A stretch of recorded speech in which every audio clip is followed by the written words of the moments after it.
I've started with the graphic, the brand new embargoed graphics. They were only released at the start of Recycle Week. The Step It Up campaign is the one that they're going with for this week. And a bit of background, so Garden Organic, if you don't know who we are, we're the national charity for organic growing. We have lots of projects around the country and have done for many years. If you were on earlier, you might have heard David saying about how he's been doing a Master Composter since, I think he said 2007, a huge amount of time. We've had Master Gardener projects. Sometimes they're short-lived, it all depends on funding, and sometimes they can run and run if the local authority, or sometimes water authorities fund us. And even once or twice, we've had some unusual benefactors from other countries who wanted to do a project on, say, food poverty in Southwark. Lots of really interesting stuff that we've done over the years. And we also work very closely with the Heritage Seed Library, which is based at Brighton, next to our head office as well. They do great work as well. Championing sort of heritage seeds, the varieties that aren't grown anymore. And if you want to become a member, and it's not expensive to be so, you can get a catalogue to choose the varieties that you could grow in your back garden to try some things, that types of broad bean that aren't available anymore, commercially anyway. So try and keep varieties alive. And we're kind of known for our members' experiments at Garden Organic. That's how they kind of started, really, in sort of post-war time. Before the days of the internet, Lawrence Hills, our founder, used to do little projects in back gardens up and down the country to try and see what was the best method of growing comfrey, natural slug prevention and those sort of things. And then waste reduction is something that we got into more recently, really. That's how I joined Garden Organic. It was a waste reduction coordinator job that I applied for, which appealed to me at that time, and still does. I still enjoy it. It's a very environmentally linked job, which is what I was looking for. So I really enjoy that. So everything I do is always linked back to the climate crisis, and waste is great for that, really. It hits so many markers. So the projects I'm involved with at the moment, the big two are Waste Savvy Staffs in Staffordshire. There's quite a few Staffordshire people here. Eastern North Herts Waste Warriors, which is quite new.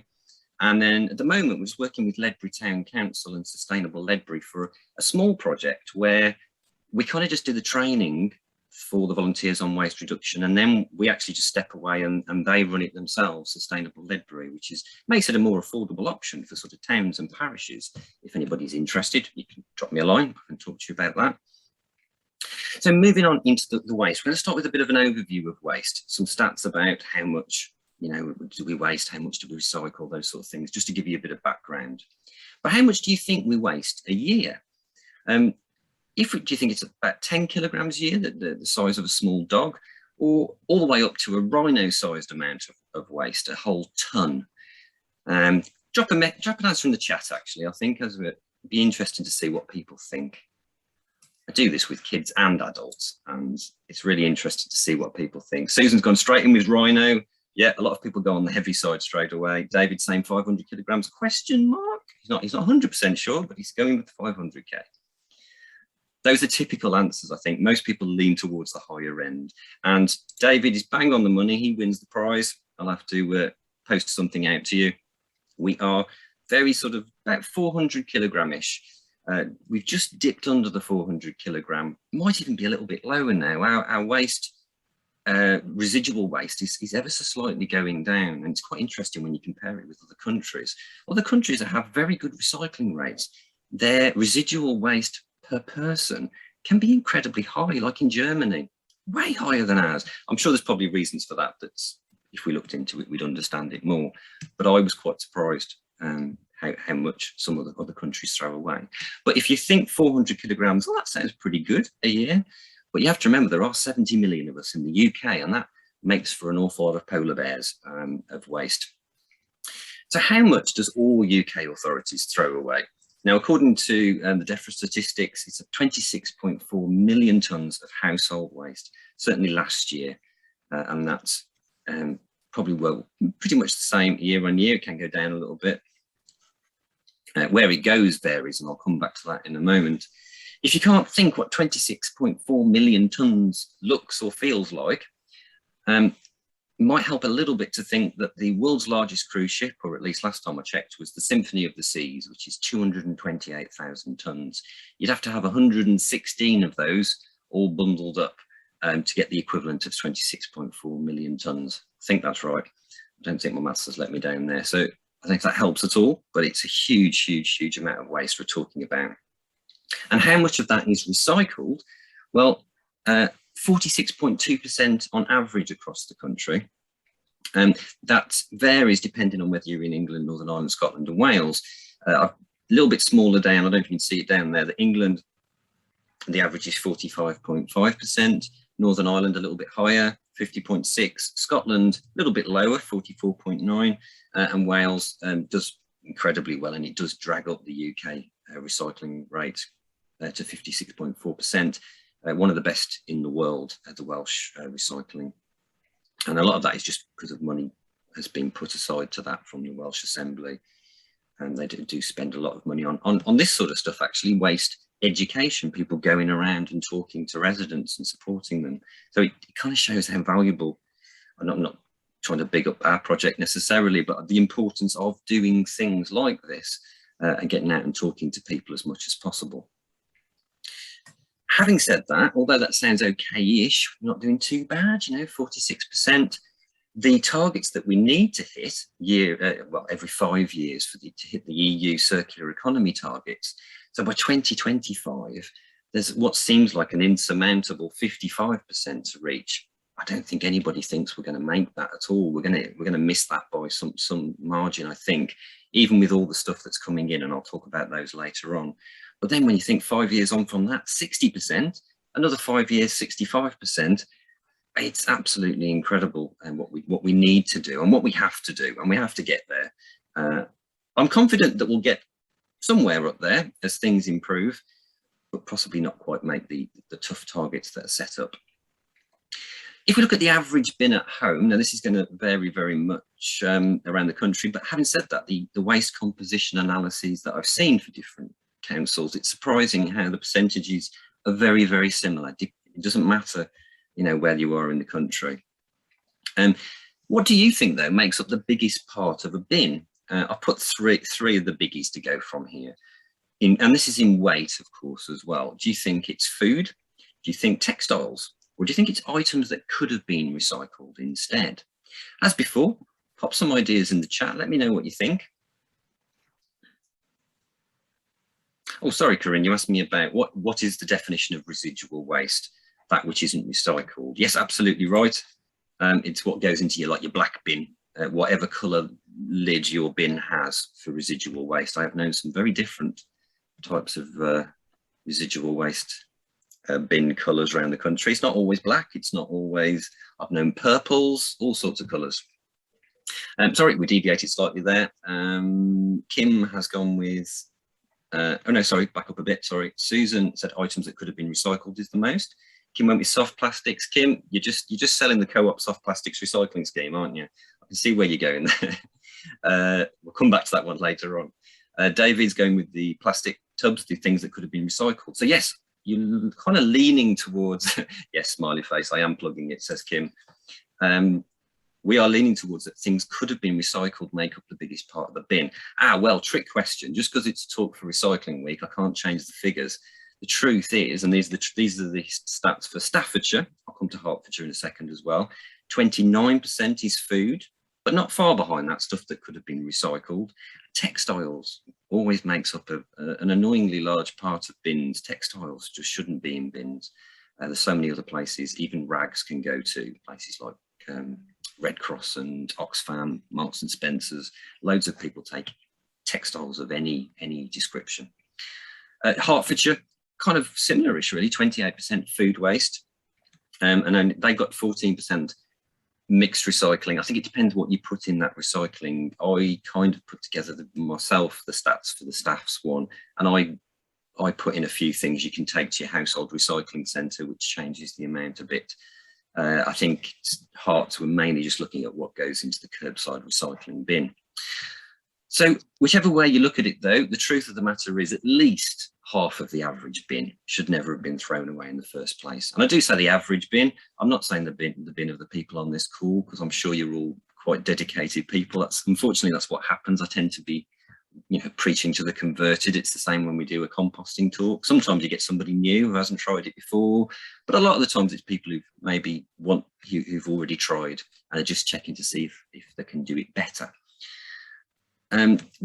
We know that most of the residual bin waste is food waste, and we do know next to that it's things that could have been recycled, which brings us back to where we are. We know that there are things that are going into the bin that shouldn't be. We know the recycling has lots of contamination in it, and I'll come back to contamination later. And there's a lot of potential for future recycling, especially with some of the changes that are coming, which I'll talk about later on. So let's take a step back and go back to the good old-fashioned reduce, reuse, recycle waste hierarchy chant that's been around since I was a child, to be honest. And if it's not broke, don't fix it. It does work. I think the problem is over the years, maybe we've forgotten the importance of the reduce, reuse, recycle, and then it was in that order for a reason.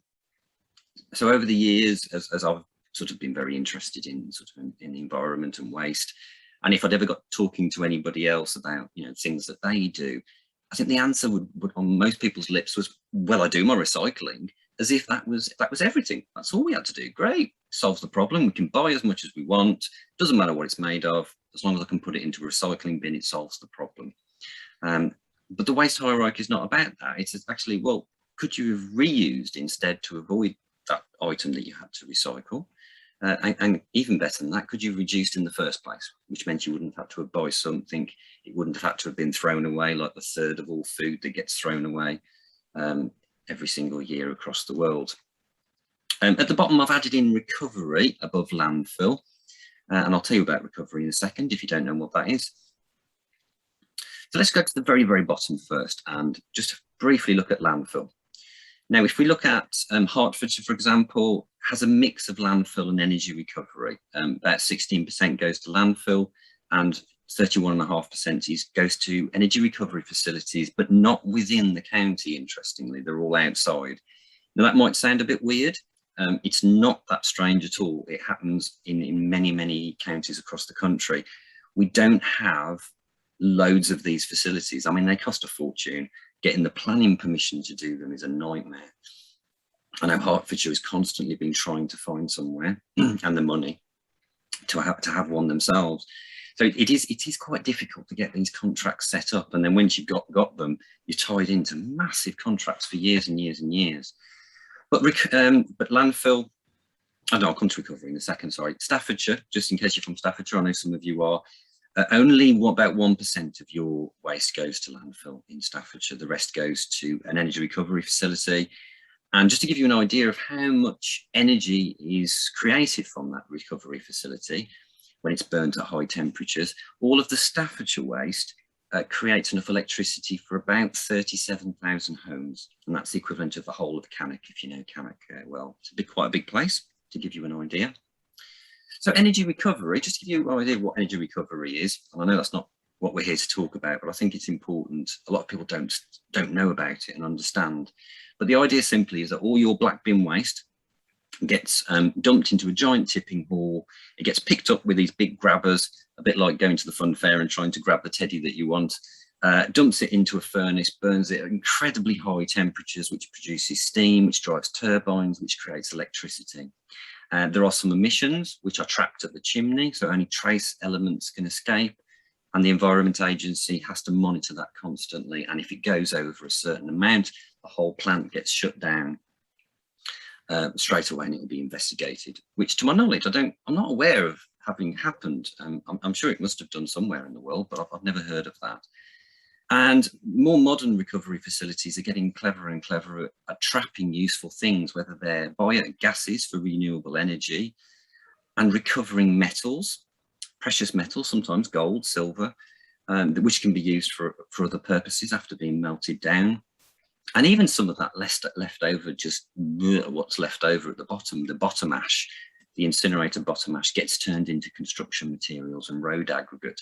There's very, very little of that leftover stuff that has to be landfilled at the end. Really, really small amount. And as I say, improvements are happening all the time. But we really must get back to recycling.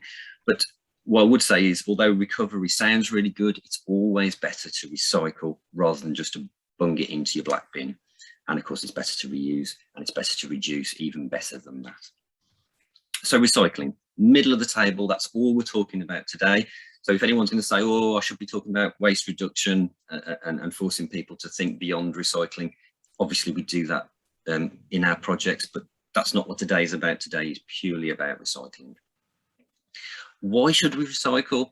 It saves a lot of money, and that's not just local authority money, that's taxpayer money. If the local authorities were all losing money left, right and centre because they're not getting enough back from processors, the money has to be passed down the chain, and someone ends up having to pay for it. But then, of course, we've got the environmental angle as well. It reduces emissions, it cleans up the air in terms of pollution, and water pollution coming from landfill sites. If we're not sending as much to landfill or sending as much to energy recovery even, which has a footprint, it is better for everyone. It uses a lot less energy and a lot less natural materials, and I'll give you some examples of the amount of energy and the amount of natural materials we're talking about when I look at some common packaging materials and how they're made. And also, we don't think about the amount of water that's used in processes sometimes, whether it's mining, whether it's making certain fabrics. Incredible amounts of water are used, as well as all the mining that happens. So it's always better to recycle where we can. Now, this is where I'm going to briefly talk about some of the new stats that RAP have brought in for Recycle Week, and some really nice ones. And they've gone with the climate angle, just like they did in Food Waste Action Week, which I think was the right move, and they're really nice. So just to give you an idea, so these are like the social media posts and I believe posters as well they've been sharing. So to give you an idea, we currently save about 80 million tonnes of CO2 a year by recycling. And that has the same environmental impact they calculate as taking 12 million cars off the road, which is an interesting statistic. Another one, that same 18 million would have the same environmental impact as 20 million of us going veggie. How you calculate these sort of things is anybody's guess. But it's just that idea of comparing something that we know is a good thing and a lot of people are talking about, and then comparing it to recycling. And they did the same thing with food waste. They were saying if we didn't throw away all the bread we do every year, it's the equivalent of planting 5 million trees. If we didn't throw away I think it was 710,000 tonnes of potatoes, it's the equivalent of planting 5 million trees. And I think, you know, it's an important way of looking at it, that we're running to things like, oh, you know, we should go veggie, we should not drive, but there's things we can do every day from our homes that has the same equivalent effect. And even more so in some cases. Making 20 aerosols from recycled materials uses the same energy as making one from scratch. And I'll come back to the energy involved in aluminium and the aluminium process later on as well. And making 4 bottles, like a shampoo bottle, from recycled materials uses the same energy as making one from scratch. So not quite as much as a difference there. Plastic hasn't quite got the sort of like energy footprint that things like aluminium and glass do, but still an important difference. So what happens to your recycling? I think I'm fairly safe in saying the process is pretty similar across the country, really. So it's collected up at curbside. It then goes off to what we call an MRF, a materials recovery facility. And there's lots of these around the country, usually run by people like the big waste companies. You might have heard of like Veolia, Biffa, Sewers, lots of other companies out there that can get the contracts for doing these things. And you can usually visit these facilities and check with your local council if you're interested in organising a visit. I can help you with Staffordshire and Hertfordshire visits, although I think both locations are still not quite at the stage where public are coming back after COVID restrictions, but it is being talked about to get back to having people back in to have a look at what they're like. Really, really interesting stuff to go to. A bit like with the ERF, the energy recovery, everything gets into a giant tipping hall, but this time, instead of being thrown into a furnace, it goes onto conveyor belts and it starts its journey. Now, a lot of people don't realise how many actual humans work at these MRFs. It's not all mechanical, it's not all done by robots, although they are looking at doing more of that in the future to cleverly they get robots to sort stuff 24 hours a day. These guys work so hard because they have to work at great speed because conveyor belts go past quite fast, and they have to pull off the things that shouldn't be going through the recycling process. And that is inevitably disposable nappies, because that's the highest contaminant that goes into recycling. Always absolutely dumbfounds me, that one. Why do disposable nappies go into a recycling bin? But there you go. Lots of other things like polystyrene, or maybe there's a particularly large box that wouldn't quite work in the sorting facility inside. So they're constantly pulling stuff off and putting them into like big tubs behind them. They're just throwing them over the shoulders all the time. And then at some point you'd have a ballistic separator, which is a big sloping platform that kind of like judges with different sort of, not blades, but different parts to it juddering at different times. And what that does is it agitates the material, and it means the 3D objects roll down the platform, and then the flat stuff, which is your cardboard and your paper, which is usually why local authorities say to flatten your cardboard, go up. And that's how some of the initial sorting starts to happen.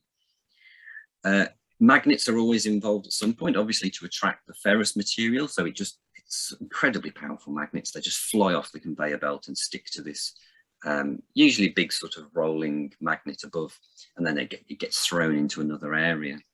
And then for the metals that aren't magnetic, they have an eddy current separator that works like a magnet in reverse, and that fires something down a chute instead.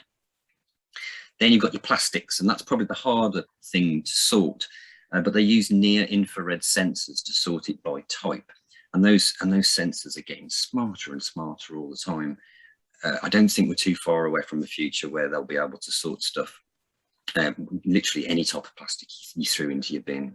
And I'll come back to that idea of more things potentially going into the curbside later. Black plastic I'll mention briefly here. Now, some authorities still say no black plastic into your curbside recycling because it can't be seen against the conveyor belt. That's true in Staffordshire. Hertfordshire, interestingly, the PS recycling group that handle the recycling there, they don't say that. They say it's absolutely fine to put your black plastic in. I haven't been able to visit, I don't know their process, but somehow they're able to capture it. They might even be pulling it off by hand, I'm not entirely sure. So yes, in Hertfordshire, black plastic's absolutely fine. Staffordshire, ideally don't buy it. There's not much black plastic around compared to a few years ago. Most supermarkets have kind of stopped now, haven't they? The glass gets broken down in just a giant drum, a rotating trammel is what it's called, and that just gets it into nice little fine pieces. And then more people involved for final quality checks, and then it gets compacted into bales, apart from the glass, and then gets sent off to processors. And this is something we get asked about a lot when we go out, and that's because of a lot of the programs and the media. I'm sure you've seen about sending things abroad, and that's a complicated issue, and I'll explain that now. But first of all, I will say that most materials are processed in the UK really, really well. We have excellent paper, card, glass and metal recycling within this country. Sometimes some still goes to places like Northern Europe because we just don't have the capacity for it. Even things like paper and card, although giants like Smurfit Kappa do most of our paper and card recycling, I think depending on where you are in the country, if they don't have a contract or a hub, their only choice is to find somewhere else, and that somewhere else is very often abroad. And it just means if it didn't go abroad, it wouldn't be recycled, it'd just be lost. So these things are traded back and forth like commodities all the time. And most people in the waste industry thinks it will always be like that. It's not necessarily a case of things being sent abroad to be dumped, which is the thing that we see in the press, isn't it? And sometimes it's done so wrongly, like the BBC documentary with Hugh Fearnley-Whittinstall, when they said about Milton Keynes Council dumping all of that recycling, and that wasn't true. They were Milton Keynes bags. They admitted it was clearly their bags, you could see the logo, but it wasn't their recycling collection. Somebody had used their bags, a private waste contractor, and just sold it on to somebody, and they didn't care what they did with it. All councils are heavily audited on every part of the process, so it always goes to verified recyclers. And yes, sometimes in other countries, but on the whole, not. Most of it's over here. Plastics is the tricky one. We don't have strong enough plastic recycling in this country. I think the closing of doors from other countries, China obviously started that off, is going to mean that we recycle a lot more in the UK in the future, and that's got to be a good thing in the long run. Okay, let's look at how recycled things are made, or initially how the virgin material is made. So with paper and card, obviously we're cutting down the trees, which is an ideal, and then it's processed into wood chips, mixed with water to make a paste, and then it's flattened and dried out. And that process really hasn't changed much over the years. The recycling paper process isn't that different, really. We collect the paper from households. Usually it gets pulped in a tank, and there's certain chemicals added which help separate fibres. But then it's kind of dried and rolled out and gets chopped up into rolls again to be used. And if you're interested, there are some nice videos on Recycle Now's page. I have got a link down there, so it is quite a long link, which show how some of these things are made in nice little animations. Good thing about recycling paper, it can be turned into newspapers, kitchen roll, toilet paper, tissues, and usually quite quickly. And it can be recycled about 4 to 5 times. I mean, that is only a rough estimate. It's very difficult to follow a piece of paper and follow its journey because things get mixed. You add a bit of virgin material in with recycled material. You've got a bit of card going in with paper. So it's hard to say exactly, but it recycles very well, generally speaking. And recycling a ton of paper saves about 17 trees, and it uses 70% less water and energy as well. So it's not just the trees, it is that water and energy footprint as well. And I always like to encourage people, and I think this is happening more and more, it's becoming more common now, it is always to buy recycled as well as recycling. That helps build the market, it helps create the demand for recycled product. Now that is very much the case at the moment. There is such a demand for recycled material, especially with cardboard. There's almost not enough, they can't get hold of it. So yeah, there's a lot more to be done in terms of capturing material and reprocessing it. Now, aluminium, fantastic material. I'm sure you all know how well it recycles, but in its original form, in terms of making it, it is a very high footprint in terms of the mining that's involved. Obviously, mining is not good as well for digging into the ground and what that releases. We have to mine the bauxite, which is what it's made from, and it goes through several processes to eventually get to an aluminium sheet.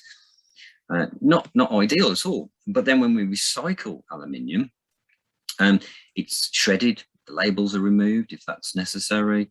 It's melted down at really high temperatures, but it still works out a lot lower energy footprint than making aluminium from scratch. And to give you an idea of the kind of benefits we're talking about, not only can aluminium keep being recycled over and over again, and that's why it's just used so much for things at the moment. I mean, cars are being made with aluminium more. Bikes, of course, makes sense to make them lighter. And when we recycle aluminium, it uses nearly 100% less energy, 90 to 95% less.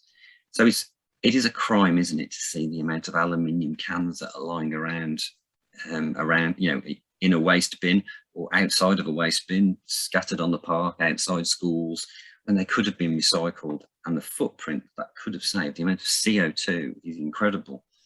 So yeah, that's kind of a litter picking plug as well as a recycling plug. Glass has a big footprint as well. It has to be heated to ridiculously high temperatures, 1600 degrees, and then it's cooled and flattened, and you can do all sorts with glass, of course, and it can be used again and again. But when you recycle it, you've got lots of different colours, and separating them is usually done through sort of sensors as well, and going through processes. Not always though, it just depends who's collecting your glass. Sometimes it never actually gets turned directly back into glass bottles again. Sometimes it gets turned into roof insulation and construction materials, which is a shame. I would like to see more glass-to-glass recycling, and that can only be done, I think, if you go back to the old days of actually separating your glass into different colours and things like that, which I think people are moving away from because they want to try and collect as much glass as possible. Maybe a deposit return scheme could bring that market back though. Glass uses about 40% less energy for the recycled version of it, but it does save a lot of raw materials as well. So that's an important side to it. And about a ton of recycled glass saves more than 1 ton of natural resources. So it's very worth doing. Switching to a milkman, of course, who uses that reusable milk bottle scheme is the best of all. That's like kind of a reuse thing rather than recycle. Instead of buying sort of like the plastic bottles from supermarkets. They're not as round as much as they used to, which is a shame. Hopefully we might see a return to the milk floats of old, especially electric milk floats. Where have they gone? Everyone's driving around in fossil fuel vans again. Great shame. Plastic's the confusing one. It's made from raw materials like natural gas, oil, can be plants as well though, which is what we're moving to in the future with bioplastics. So it's a fossil fuel based plastic. In many cases, and has been previously. So that's not a great thing. It's a byproduct of the oil industry, which obviously had worked out very well, I'm sure, for all of the oil producers. But it does have, in some ways, kind of a low footprint, ironically, compared to other things like a glass bottle and a paper bag, which people forget sometimes in the rush to move away from plastic. It's a tricky sell, really. It's a bit of both, which is better. Recycled plastic generally gets turned into pellets or flakes, and that by recycling that stuff over and over again, obviously less emissions, less energy, and less rubbish sent to landfills and incinerators. It can be turned into all sorts of different products. Outside garden furniture, kids play equipment, obviously can go straight back into a plastic bottle as well, is possible, or a plastic bottle might get turned into slightly lower grade plastic. There's lots of different types of plastic you can go as it goes down the chain, because it reduces in quality each time, which is why you'll keep mixing newer stuff in with older stuff to try and make more products. But there is only a limitation on how well you can do that. It's not like aluminium. But they reckon that recycling one plastic bottle saves enough energy to power a 60-watt light bulb for 6 hours. And we should all have energy-saving bulbs, so that would power it for a lot longer than 6 hours. So lots to do with plastic, and I'll keep coming back to some of the new things around plastic, because that's certainly where the government legislation and regulations are looking towards, because that's what the voters are interested in, certainly at the moment. In terms of knowing what to recycle is probably one of the things that we do get asked about the most, about how confusing recycling is. How do I know all these different bits and pieces of packaging that I've just brought back from the supermarket? And what I try to tell people is where the confusion arises first, because that can help clarify a little bit about what to focus on. If I start in the top left corner, we've got social media. So much information is shared around on social media. And I'm not saying it's all wrong by any means, but I think it can confuse people. You've got individuals talking about recycling in Scotland, but it might be a general Facebook group that everybody's joined up to recycle better. That's not helpful for someone in Yorkshire that has a different method entirely of what they can and can't recycle. So that can cause issues. And of course, some people just say things that are completely wrong for everywhere. And I've been sent some of those in the past. Somebody said, oh, look what I've found on YouTube, really interesting video about stuff you can recycle. And I'm just watching it, horrified that this video has been watched 20,000 times. And I'm not aware of an authority where it was true at all, ever. So that's dangerous for me, I think personally. TV channels and newspapers mean well, but sometimes when you write these stories about recycling, the system is broken, it's confusing. It makes our work very difficult. When I say our work, I'm kind of talking more about the councils, really, who have to work so hard to keep a clear and consistent, concise message. And of course, people remember the stories about, oh, only so many authorities can recycle this, and you can't do a yogurt pot over here. It's not helpful. It's just creating a story out of nothing. If we can recycle things well, then we should be doing that. And then there's packaging labels, which are a bit awkward. I'll give you some examples of packaging labels in the next slide, I think. Yeah, here we go. Packaging labels, right. Packaging labels which cause some issues at the moment. We've got the one at the top, the green dot. Anybody know what that means? Pop something in chat if you can, if you know what that means. Does it mean that the item can be recycled? Does it mean it's recyclable? Does it mean it's over a certain percentage of recycled material? What do you think? Might take you a while to type an answer in there. no one's stepping forward at the moment.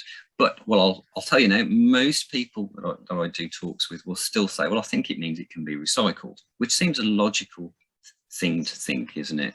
But it has nothing to do with that at all. The green dot is an EU label, which just means that the producer of the material has paid some money towards recycling in some way.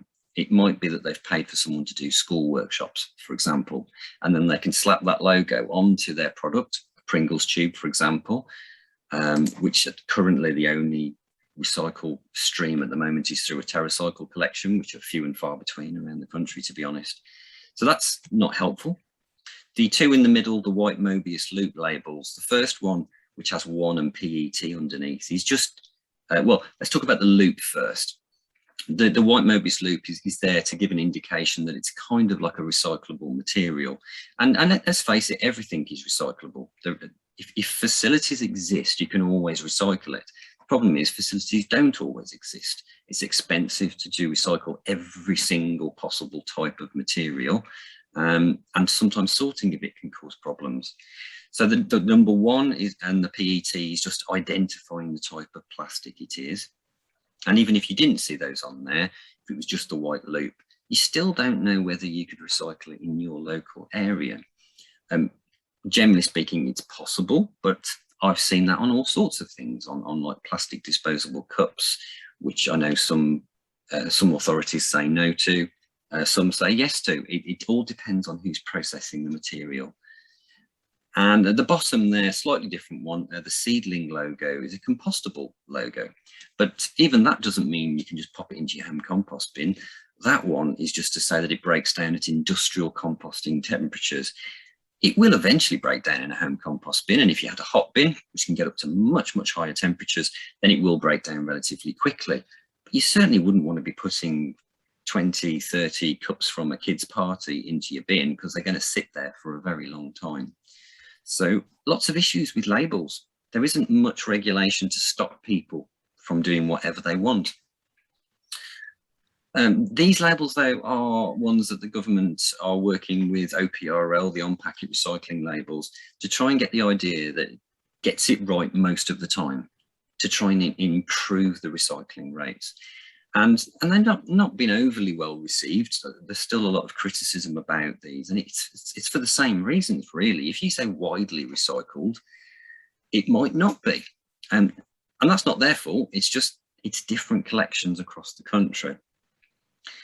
What we're hoping that's going to happen, and I think it really, really will, is with some of the changes that are coming about the consistency of collections, meaning that everyone has to collect the same things, is that these labels will start to become right. You can say recycle at curbside with confidence, knowing that it can be collected and it will be right pretty much all the time.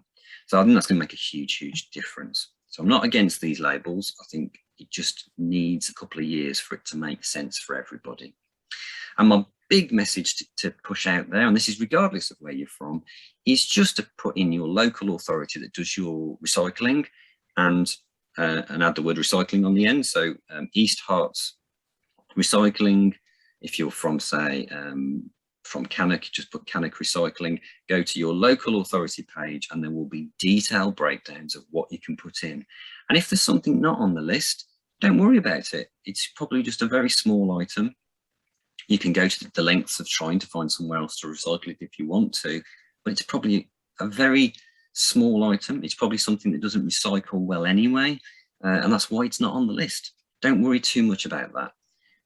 If you want to worry more about it, become a volunteer for one of my projects and you can come out and talk to other people instead. But don't beat yourself up about all those little bits and pieces that you just wish you could find out how to recycle.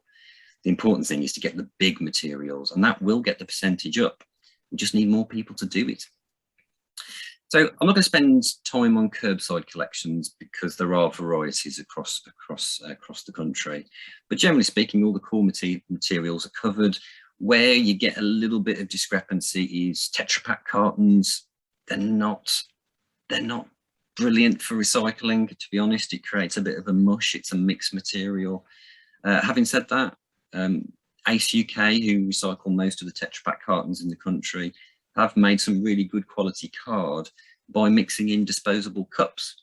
So people like Costa and Starbucks usually working with people like Ace UK to recapture disposable cups, adding them to the mix, and it creates a much better quality card, which is interesting. So even though they have that plastic food grade liner inside the disposable cup, they can still make some really good quality card from it.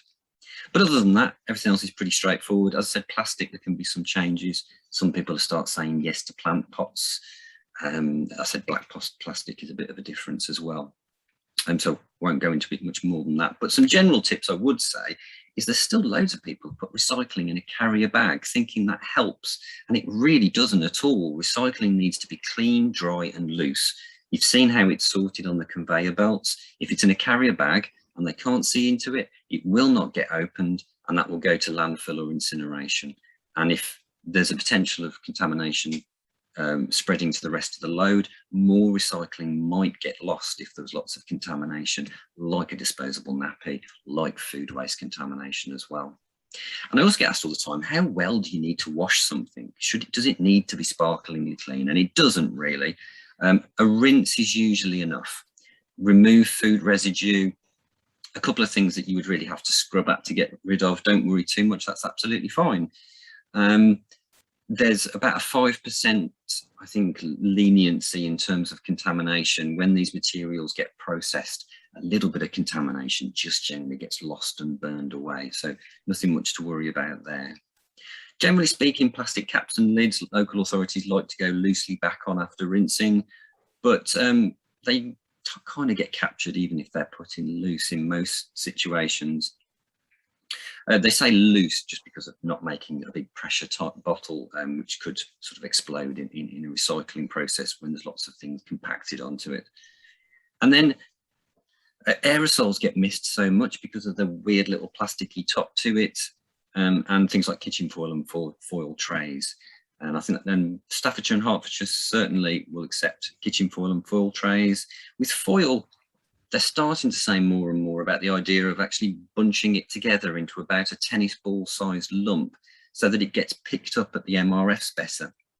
When it's little bits of recycling, little bits of foil, I mean, it can get missed. It's not big enough for the sensors to see it. So this idea of balling it, but I wouldn't like to say 100% for everybody across the country on that, because I know some authorities say no to kitchen foil because it's such a small amount and it takes too long to build it up.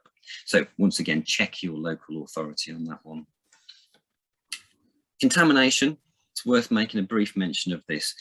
We have two types of people that get it wrong. We get the ones that put everything in the residual waste and the ones that put everything in the recycling. And to be honest, the putting everything in the recycling side is probably more damaging and more expensive than putting all of that recycling into the black bin. And I know that sounds counterintuitive, but because of the damage it does to the recycling process, the people that have to pull stuff out, it going into the recycling does actually cause more problems than putting it into the black bin. And it doesn't all just get sorted the other end. I've shown you that people have to pull stuff off. The mechanics, certainly at the moment, that we've got to work with are only as clever as capturing certain things.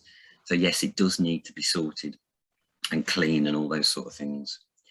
Household waste recycling centres, I won't spend too long on, but they are great places to capture materials maybe you can't do at curbside. In terms of Staffordshire, there's a nice clear guide on there on what you can and can't recycle at each centre. Hertfordshire, exactly the same. It's same in every single authority. And I don't know if it's the case with all recycling centres, but certainly in Staffordshire, my colleague shared some figures with me that were quite surprising about how much is recycled from these centres and how it pulls up the general recycling rate for the whole county. The household recycling collection can be quite low, and then, you know, down in the 40s, and the recycling centres can be up in like 70% capture rates, because the people that work there are constantly, you know, separating, make sure things are in the right place, saving things if possible. So lots of great work goes on at recycling centres. Now, moving away from council collections, let's look at some third-party stuff. So supermarkets. Now, we've been sending stuff back to supermarkets for years, haven't we? Our plastic carrier bags, if they're no longer of any use, and batteries. It's so important to get batteries out of the recycling bins, which is, they do end up in there, and in the black bin actually as well, in your residual waste, because they cause fires. or can cause fires. If you ever see about these fires at recycling centres, it's usually because of things like batteries. So it's really important they go to the battery recycling points. But why I really wanted to talk about this bit here was about plastic wrap, which is slightly different. And it's been going on now for quite some years, this idea of that lots of types of plastic wraps and films could go into supermarket carrier bag points. And this turned up on Recycle Now years ago, but it was never really sort of backed up by the supermarkets. People I knew and myself, we all went out, we asked the supermarkets, they said, no, what are you talking about? You can't put that stuff in here. If you ask the head offices, sometimes they wouldn't actually agree with it either. It's took a long time for things to change. Now, the kind of things we were talking about when it was initially announced were things like bread bags, the cereal liner packets, the shrink wrap around multi-packs, freezer bags, magazine and newspaper wrappers, although not if they're compostable, of course, which a lot of them are moving to now. Bags for fruit and vegetables, bubble wrap, LDPE, big long list of stuff that Recycle Now put on there. And some things were kind of no, so other types of non-plastic materials like pouches are plastic, but they have other materials mixed in with them as well, and crisp packets and compostable bags. So that's kind of like what we were working with before, and some of us would take things to Sainsbury's, which was a fairly safe bet because Sainsbury's actually put on their own products, recycler bags with larger stores. Some Tesco's had special little covers over the stands, but they weren't in every store, and it was quite frustrating. Even Marks and Spencer's years ago promised to have hard to recycle plastic points in every store, and that was like about 2 years ago. Heard nothing about it since, which is pretty consistent with Marks and Spencer's campaigns for environment in general, really. I've been rather disappointed with their movements. But bringing it up to date a little bit, we've got somebody from Co-op with us, actually. Kim is a member pioneer from down in Hertford that I've met recently. It's been a great contact. And we were on last night, actually, for a talk about their sustainable practices. I don't know if you've seen their Clean It, Scrunch It, Co-op It campaign. It's had huge TV advertising campaign. I nearly fell off my chair the first time I saw it pop up. Really interesting that they were the first supermarket to start talking about, yes, you can put these plastic wraps and films in our points. The bit that blew my mind a little bit is they started saying yes to things that normally a lot of us were running around trying to collect and take to places like TerraCycle. So crisp packets was in there as well, sweet wrappers and chocolate wrappers. And ordinary carrier bags in there as well, and pouches. And I never thought pouches would be collected anywhere. So, and thin plastic lids, which I often get asked about by people. Where does this little lid go that I take off the top? Wrappers from around flowers, pet food wrappers, and all sorts of materials. If you go onto their website, it's pretty detailed in terms of what they'll accept in there. And I particularly like the statistic I just pulled out there that 6% of our total packaging waste by weight is soft plastics. I don't know how they found that information out, but I can certainly vouch for it. We were talking about it last night. I've been doing it for a while now, and it really does build up when you start putting all those, freezer bags, bread bags, and you start just putting it in a plastic bag. Within a week, I'd filled the plastic bag, which is pretty horrific, but my bin bag looked a lot lighter because of it. So that's good. And just give you a bit more information about the co-op scheme, because it's quite new. I was getting loads of questions and people were saying, yeah, but where's it going? How are they sorting it? Is it all staying within the country? And so thanks to Kim and other people from co-op as well, who've been very cooperative, good pun, have helped me piece together a little bit of some of the questions people were asking me. So the good news is everything gets processed within the UK by a company called J-Plus. Even though there's a big mix of materials, they have an infrared sensor system that can sort it all for processing. So that's how they can sort all those pouches and foil line stuff. Apparently they can do that. I don't know much about the process, and I've been told by Co-op that the J-Plus don't want to give away anything by showing a video or anything like that, which is what I'd asked for. They want to protect their IP, I suppose. They could get a lot of work from this, I suppose. Last night, Kim's colleague was saying about apparently some larger bins might come into co-op in the future. which I think is going to be needed, because I think this is going to be absolutely deluged from members of the public.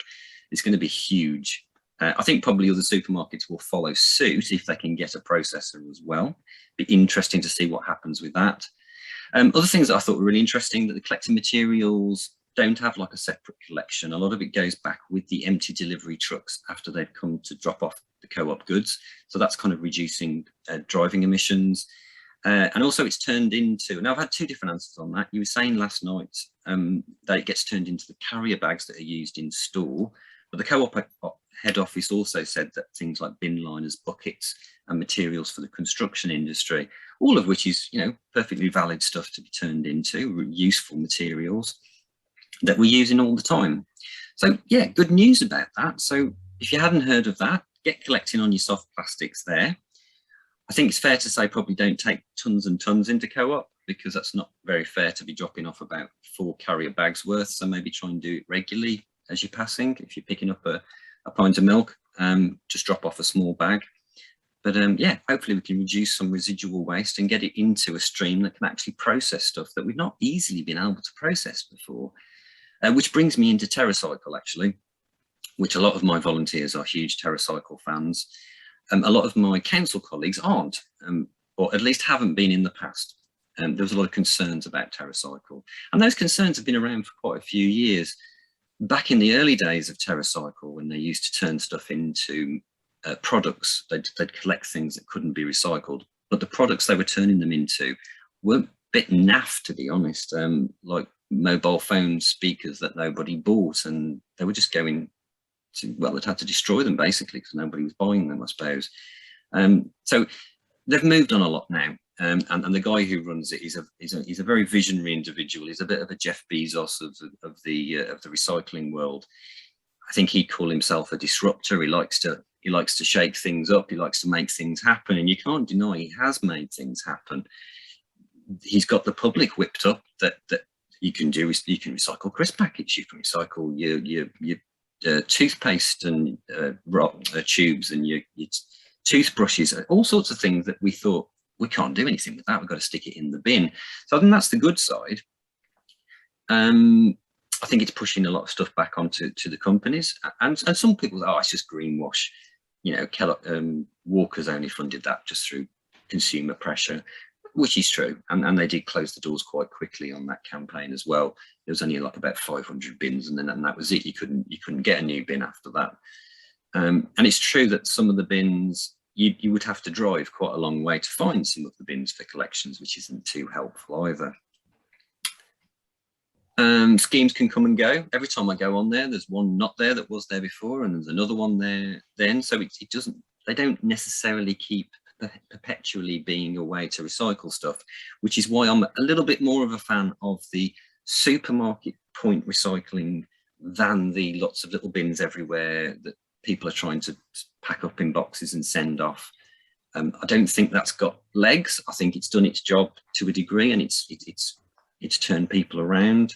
But as long as it's getting done, I don't mind. I mean, I'm not against either method. I think it's interesting, put it that way. And then the shops, lots of take back schemes. We're going to see loads of these. I noticed last night, my family were watching Bake Off, and in the advert break, every single advert, it was sustainability, sustainability, sustainability. That's all everybody talked about. Everyone's competing with each other to do the best sustainability sort of announcements. If you want to take clothes back, Marks and Spencer's, H&M, Zara, Primark are on board now. They'll take back any old clothes and textiles. Large electrical stores by law have to take back your old electrical items. It's kind of like a recycling point for those items. The downside is web companies don't come under the same rules. So your AO, Amazon, they're not liable to take back your item when you buy something. That may change in the future. And then coffee shops, as I said before, taking back disposable cups. I think we still get through something like 3-4 million a year in the UK. And that's not been helped by COVID, because some stores have had to do disposable cups rather than reusables. But I think some of that's started to come back a bit now. Places like the Body Shop, sorry, not the Body Shop, sorry, I'm jumping ahead. Lush have their little black pot, which is an interesting model where they use the same black pot for lots of products. And they say it's because you can recycle it easier and you can turn it into a pot again, over and over again. The Body Shop and Perfume Shop have in-store recycling schemes, and John Lewis have teamed up with TerraCycle as well to do a returning your old sort of products where they can be recycled as much as possible, and even have a voucher system that's called Beauty Cycle. Shoe take back any pair of shoes, I think they're still doing that one. And TerraCycle, once again, in Boots Opticians, once again, it's the pairing up with shop locations that I think really makes the difference. So every Boots Opticians, you could take back your old lenses and your old lens packaging. And there's a trial on, I think it's still going, or is it finished? It was only on for 3 months, I think, with Superdrug taking back blister packs. Whether that will continue, I don't know at the moment. But we do need something for blister packs because there are so many of them, and it's quite good quality plastic. Really, we could turn it into other stuff. Companies like Dell, you can post back your old laptop for free using FedEx.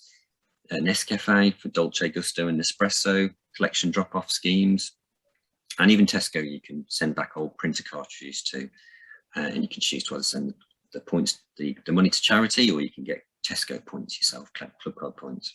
So there's loads of stuff out there. I think that can be a little bit overwhelming for people, which it's better if we can do more stuff at curbside or more stuff, say, at your local supermarket, which is something I'm quite passionate about. And I've certainly been writing it on my surveys for supermarkets for years, more recycling options in store, and that's starting to happen now. I think that could really change. Oh, bras. Lots of recycling bra schemes against breast cancer have banks all over the place, and you can do some online with where was it called? I think the Bra Recyclers. I think they're an online one, and Bravissimo as well, and even wine corks. I don't know if you get through as many wine corks as we do in our house. I'm not going to say any more than that. You can take them back to Laithwaites. There aren't many Laithwaites around the country, but there is a company called Recorked UK that you have to pay for the postage, but you can send a big box of corks and they'll turn them into something else, or you can compost them, which is kind of like recycling, but composting is another talk for another day. Let me know if you want any help on composting. We do that as well. So I'm coming to the end of the talk. So I wanted to just briefly add some new stuff about the future of recycling in the UK. I hope you're all still with me and haven't fallen asleep. And apologies for talking at speed if I've been flying through it. It's just quite a lot to talk about. But you can always go back over the notes afterwards if you want to. So what's the big changes in the future? Well, the big one is the waste and resources strategy, which has been on the go now since 2018, I think it was, when the initial sort of ideas and consultations went out. So next year, lots of things coming in that are going to completely change the landscape and hopefully improve recycling rates quite substantially, I hope. One of the big ones is extended producer responsibility, the polluter pays principle, the idea that the people that make the stuff are liable for the full cost of disposal, which means that the producers obviously are going to change because they don't want to have to pay as much for it. So they'll probably use less packaging materials, and they'll make their materials more recyclable as well. And I've already seen that happening.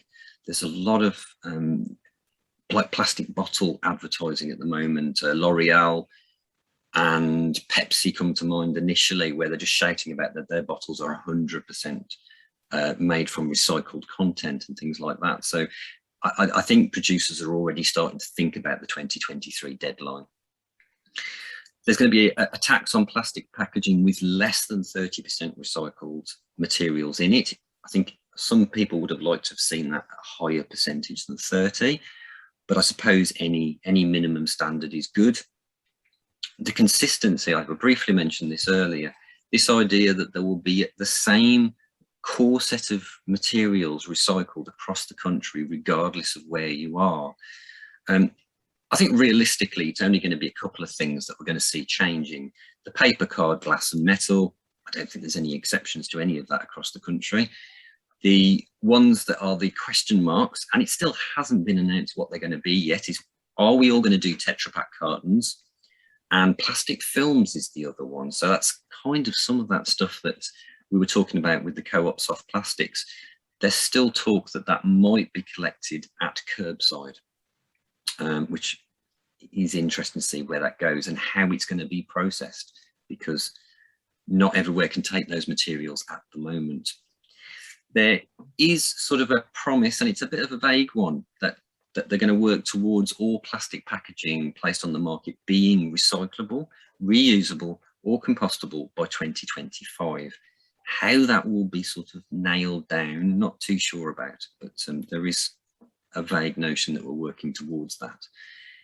And then waste crime is something that the government really want to crack down on, and that waste crime is where the illegally dumping abroad stuff comes from. It's private waste contractors, rogue traders, as they're sometimes called, that are just doing things for a quick buck as quickly as they can. You know, sell it to the cheapest, well, not the cheapest, get the most money they can for it.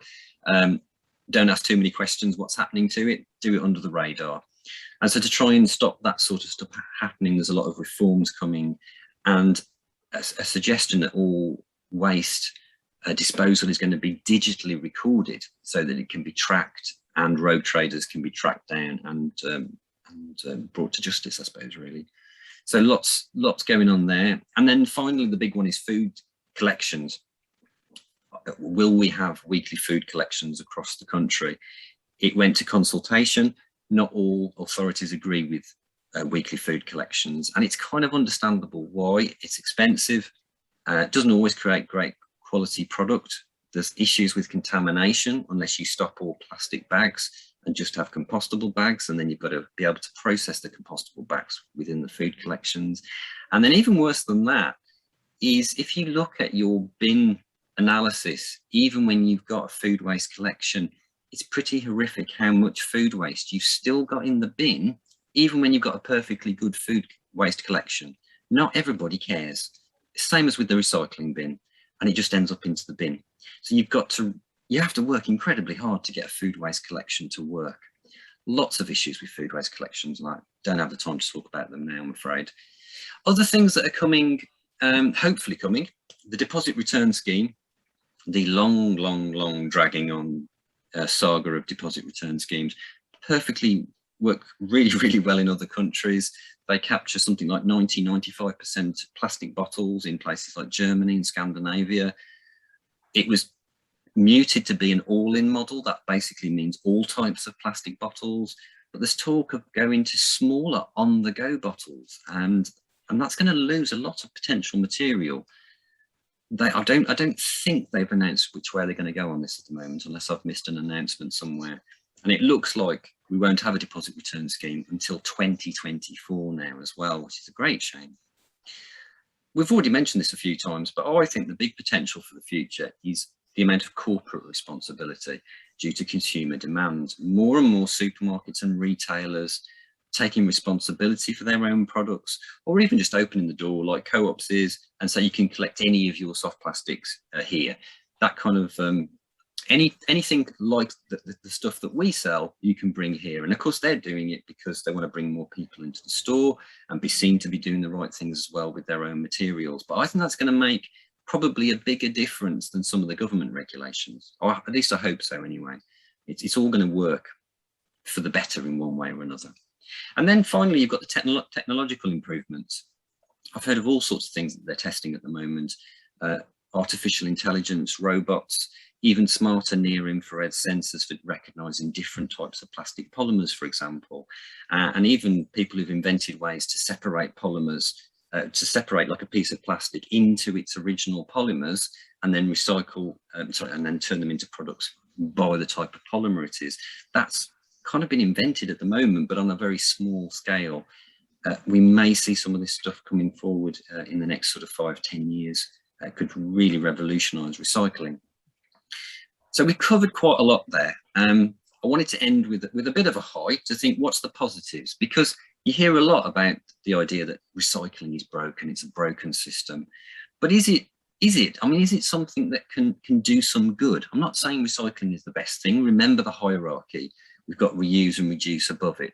but does it still have a place? And I think the positives are what things like all those initiatives, and there's lots of money being put aside purely for recycling from the government.